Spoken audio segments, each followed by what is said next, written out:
سلامونه جوړ تازه. راشد د کرکټ خان زما نوی کتاب دی چې په افغانستان کې چاپ شو او د کابل په ګډون په اکثرتو ولایتونو کې پیدا کیږي. ان شاء الله زر به آنلاین هم خپور کو. هغه هیوادوال چې د افغانستان نه د باندې دی غواړي دا کتاب واخلي او ویلي ان شاء الله هغوی ته به هم دغه زمینه برابره کړو. دا د افغانستان د کرکټ په تاریخ کې په یو لوبغاړي باندې د یو لوبغاړي په کارنامو باندې د یو لوبغاړي په لاسته راوړنو باندې او د یو لوبغاړي په ژوند باندې د خپل ډول لومړی کتاب دی. دا د راشد خان ژوندلیک نه دی چې انګلیش کې ورته اټوبیوګرافي وایي، په دې معنا چې نړیوال ستوري مشهورې څیرې چې کله د خپل مسلک نه او د خپل کار نه تقاوت کوي بیا هغوی خپل سرګذشت خپل ژوند لیکي چې ژوندلیک یې بولو هغه لیکي. ځکه دا ژوندلیک نه دی چې راشد خان نه دی لیکلی. ژوندلیک یې ځکه دی چې ما د هغې ورځې نه چې راشد خان د کرکټ سره اشنا شوی دی، د بیټ او بال سره اشنا شوی دی، کرکټ یې شروع کړی دی، تر هغه وخته پورې چې دی کله په 2023 نړیوال جام کې د پاکستان خلاف لوبه کې برخه اخلي، نړیوال سلیبریشن کوي او د انګلند خلاف ویکټ یې اخلي او همدغه راز افغانستان په دغه نړیوال جام کې تاریخ جوړوي. تر دغې مودې پورې په دې کتاب کې د راشد خان په اړه معلومات شته، د راشد خان د کارنامو په اړه معلومات شته او د راشد خان د ژوند په اړه معلومات شته. نو په دې خاطر ژوندلیک یې بللی شو. البته دا تر 2023 کاله پورې دا کتاب لیکل شوی دی. نه ورهاخوا چې راشد خان کومې کارنامې کوي که ژوند و انشاءالله په هغه باندې به بل وخت یا کتاب ولیکو او یا خبرې وکړو.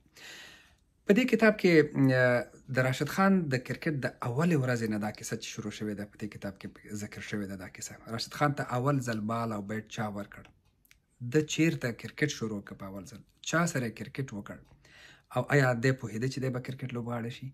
په کور کې د ورونو مور او پلار خپلو خپلوان دوی څه فکر کوو؟ او جالبه پکې دا ده چې په ننګرهار کې یو ځل د 19 کلن لوبډلې لپاره اوپن ټرایل یا ازموینه اخیستل کیږي. دی ورځي چې ازموینه ورکړي دی ناکامیږي، دی نه غوره کوي، دی ته وایي چې ته د دې جوګه نه یې چې د افغانستان د 19 کلنو په لوبډلې کې ولوبېږي. مګر څو کاله وروسته راشد خان د نړۍ ستوری شي. البته د نړۍ ستوری کېدل دا اسانه خبره نه وه د راشد خان لپاره. زیار یې وویست، کوښښ یې وکړ. د راشد خان دغه کتاب چې تاسو ولولئ تاسو ته به دا انګیزه او یا دا فکر پیدا شي چې که ته په خپل ژوند کې مبارزه وکړې، خپل هدف ته ورسېږي او هلې ځلې وکړې، شپې ورځې کار وکړې، نو د هېڅ څوک دې د پرمختګ مخه نشي نیولی. بل جالب داستان چې زما لپاره پکې دې کتاب کې شته و چې زه تر اوسه خبر نه وم چې شپې ورځې په کرکټ باندې لیکل کوم، فکر کوم، کرکټ سره په تماس کې یم، دا چې د راشد خان د افغانستان کرکټ ته څنګه داخلیږي. په دې اړه نه ټولنیزو رسنیو کې تر اوسه بحث شوی دی، نه په رسنیو کې، حتی نه زه خبر وم څنګه راشد خان د افغانستان کرکټ ته داخل شو او څنګه دغې مرحلې ته ورسېدو. دا داستان به هم ولولئ.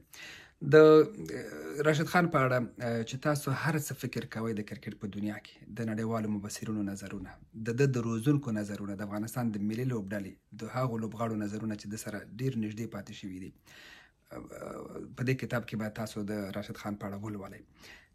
د یوه کارنامه کړې ده، مثلا په یو ټسټ کې د شاوخوا تقریبا 100 اورونه یې وکړل چې دا زموږ په عصر کې یو ریکارډ و د ټسټ په کرکټ کې. راشد خان دا اورونه وکړل.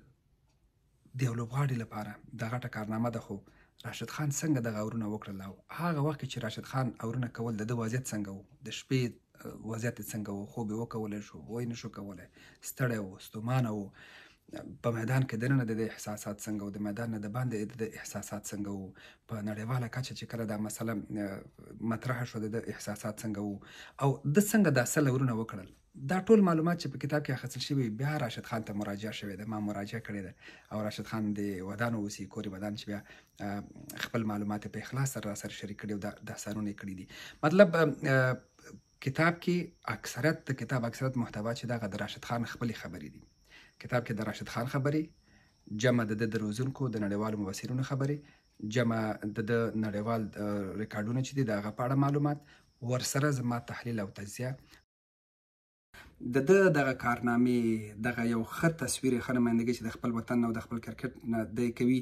نو دا په دې ارزېده چې موږ باید د خپلو اتلانو، د خپلو ستورو تاریخ په خپله ولیکو، په سم روایت یې ولیکو، په خپله ژبه یې ولیکو، نړیوالو ته یې وړاندې کړو. نو په دې خاطر دا کتاب ما لیکلی دی. کتاب ولولئ، د کتاب ادرسونه به همدغلته په ویډیو کې واچوم چې تاسو هم وګورئ. که مو غوښتل چې کتاب ترلاسه کړئ نو ترلاسه کولی شئ، او هیله مې دا ده چې کتاب ولولئ او د کتاب نه خوند واخلئ، او په دې هیله چې تاسو سره دغه یو فکر پیدا شي چې د وطن سره مینه، د کرکټ سره مینه که ولري او یو هوډ او قوي عزم ولري، نو هیڅوک مو د خپل هوډ نه نشي ګرځولی. او د راشد خان او د هر افغان لوبغاړي د ژوند داستان او کیسه موږ ته یوه انګیزه راکوي، د پرمختګ انګیزه، د کار او د زیار انګیزه. ډېره مننه.